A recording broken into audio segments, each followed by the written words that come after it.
ও হচ্ছে অরুলতা, খুব মিষ্টি মেয়ে। ও একটা ছেলেকে ভীষণ রকম ভালোবাসে। খুব অল্প সময় নিয়ে তাদের পরিচয়, এতেই প্রেম।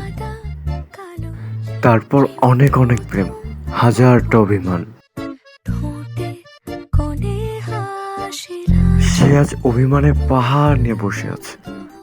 তাদের অনেক দিন হয়ে যায় দেখা নাই। তাদের যতবার দেখা হয়েছে, অরুলতা তার পছন্দের ঠিক ঠিক শাড়িটি উপহার পেয়েছে। তাদের তো অনেক দিন দেখা নাই, তাই শাড়িও আর উপহার পাচ্ছে না। অরুলতা অপেক্ষা করছে, আজ তার আসার কথা। আচ্ছা, আমি তো অনেকক্ষণ থেকে কথা বলতেছি, কিন্তু আমি কে? আমার পরিচয় তো দেওয়া হয়নি। সত্যি বলতে, আমি সেই অরুলতার হতভাগা।